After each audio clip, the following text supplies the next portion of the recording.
five. I pulled some real estate headlines off the internet, that fancy thing. We're going to talk about those. One of them is an investment strategy here in Southern California and what the major property ownership happens to be. And you'll be surprised, investing really isn't big on the scale, at least in Southern California. You want to invest, you really go to states that you're going to get a higher rental rate return than you will out here. Out here, you might break even, maybe do okay, but ultimately you're betting on in the California market properties going out at a lot more, so you earn a lot more equity in a much shorter amount of time than properties in the Midwest, which may have better rental numbers. So that's what you look at. But right now, some of the news on the wire: a fifth of California homes are investor owned as the state's affordability crisis deepens. Deepens. A little bit dramatic. I do know that it's taking longer to sell properties here in Santa Clarita Valley, and that's increased about 50%. So at one point it was 20 days, now it's 30 days, depending on the area. In some cities out here, in some of the communities that sell maybe a little bit slower than, let's say, Valencia or Stevenson Ranch, because those numbers are very, very low still. Maybe it's going to take, 50, 60 days. Market. Median price range out here is about 810 to 820. It just depends on the property. That's going to be mostly single family residences, and that's going to be kind of globally Santa Clarita Valley. But as far as investors out here, you can look at in California in a total number, investors own 19% of all homes in urban areas like LA County, and LA County, that's 15 to 17%. So as far as Santa Clarita goes, in Los Angeles County, SCV likely mirrors that same type of trend. Investor purchase is rising. I'll give you some info on that. Your pool of traditional buyers may shrink. Probably not. Intensifying competition of owner occupied listings and potentially influencing price dynamics. All right. There's not a day that goes by. Maybe a day. Not very often, though. Usually I don't have much of a rest. I'll get a text message automated. I'll get somebody calling me, and they're investors. They're people they're probably not the direct investors themselves. They watch some online program and said, you know what? If you call agents, they have a secret list of listings, and they'll be able to give you those listings, and then you'll be able to buy them for less than on the market. But since you don't have any money yourself, you can sell that information to somebody else, and they'll pay you a finder's fee, and then you can make a business out of it. So what you need to do is get some kind of a system that you can email and text messages at massively high volume. So when they do react and send you back a text message by stating, "Hey, I'm an investor. Or do you have any investment properties, off-market listings? I would like you to represent me." See, you tease them like that. That's how they do it. And agents, of course, maybe only the newer ones, but we know that's a game. Who in their right mind, especially in the state of California, where properties don't take very long to sell as it is, who is going to sell their property for less than what they owe? Unless they don't know, unless you're tricking them or, not telling them what they actually owe on the property, then that brings me to, well, how do you find out what you owe on the property? Well, there's a lot of places online you can go, but you have to be careful because some of these systems, they're built around monetizing your personal and private information. They're going to take your information, your name, your email, your phone number, and they're going to sell it to 10 real estate agents, 10 mortgage brokers, and God knows 10 of what else. Then all of a sudden your stuff's out there because you just wanted to know the value of your house. My suggestion, you find that local agent, somebody you trust, and you can tell them up front, say, "Hey, Connor, I want to get the value on my house. I don't want to sell. I just want to find out what it's worth. Would you do that for me? I'll tell you what, answer any questions you want to know. You can email it to me. Great. Sure, I'll be happy to do it." And Connor, yeah, Connor, don't contact me again. All right, fair enough. I'll leave you off my list. And then But they're not going to forget Connor probably. They're probably going to hit me up whenever they're ready to do something. But I don't need to bother them, just getting the value on a house. That takes me 10, 15 minutes of crunching all the numbers using some AI systems that I have built around property research. And I take all the data, 180 days worth of sold properties, pending and active properties that are within half a mile or even less. If I can find enough data, apples to apples comparison, plus or minus 250 square feet on the square footage.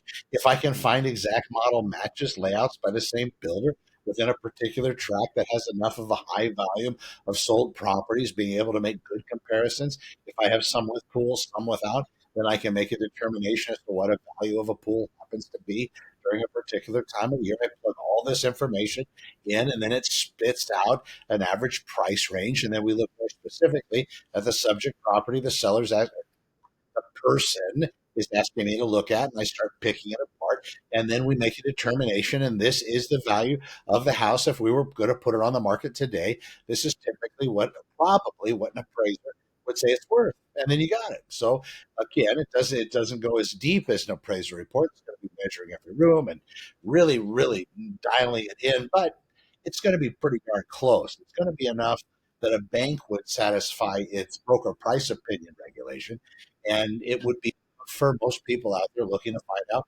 what their home happens to be worth right now. So for an investor to think that I have some secret list of people I'm ready to rip off and to have the audacity to think I would give them that list, no way. Real estate agents often don't work like that. Again, good for the people trying to make a buck, trying to say that they work for investment companies. That's great. I always tell them, listen, my investor list is full right now, so I can't help you. But hit me up in 6 months. We'll see what happens. Investor list, sure, but ultimately, it's what side you want to be on. As a real estate agent, you want to represent, buyers and sellers in real estate in a local market, or are you looking to be some massive investment strategist and lack the education to do so? I don't know. That's where that the news happens to be at front. Also, baby boomers, the generation before mine, I guess I'm Gen X, they are really stuck. They want to sell. A lot of people really want to vacate the state of California. I talk to people all the time. They want to jump ship. We still have people coming in though, so don't don't believe all the nonsense about nobody wanting to move to the state of California. But people are leaving.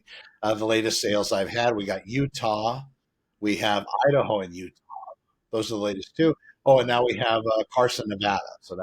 So people are just leaving. At least the ones that are selling the higher end residences, the ones that are above the median prices here in Santa Clarita, which is going to be 850. So those that are even higher.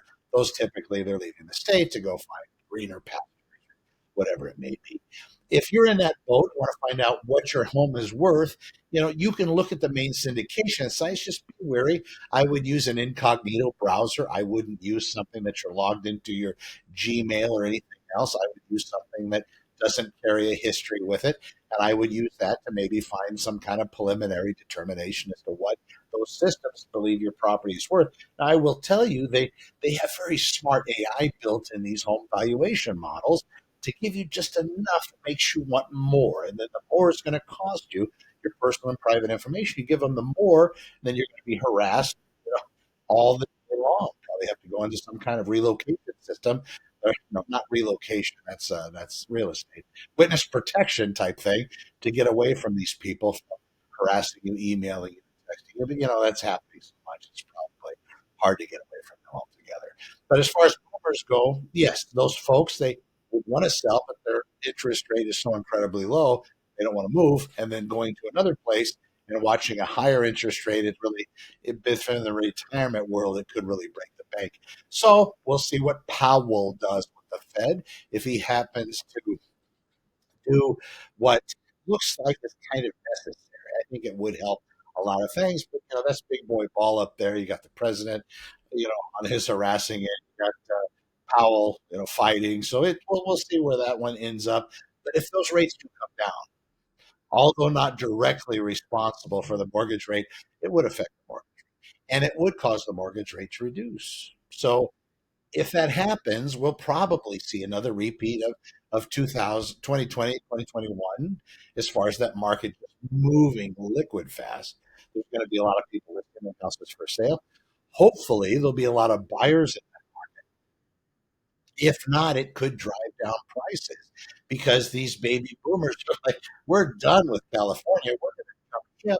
And that being the case, if those interest rates go down enough where it makes their selling of a property here, purchasing in some other state, an advantage to them, they're out of here, folks.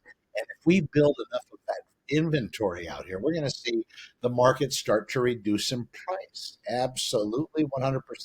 Something to watch out for. Daily updates, daily updates at Santa Clarita, openhouses.com. If you want to talk to me about the market, you want to develop a game plan, that's easy. It's free, no obligation. Zoom me, scv.com. Zoom me, scv.com.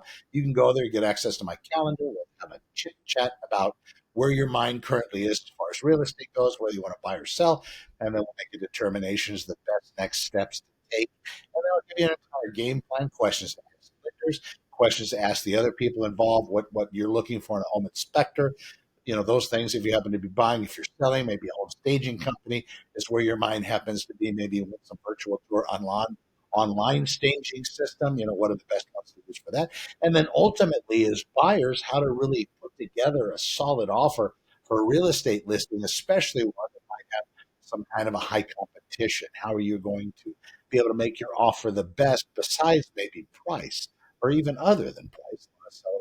Of course, their bottom line is very important, but if you carry other things with it that the other buyers do not, and maybe their offers might be higher, you might be able to match, or because you have the ability to close early, close sooner, might be waiving particular rights regarding inspections, which I would suggest, but, helping the seller along maybe with shorter time frames to do investigations. Yeah, there are ways to do it. We covered that in the meeting. As far as selling in other states, we do that too.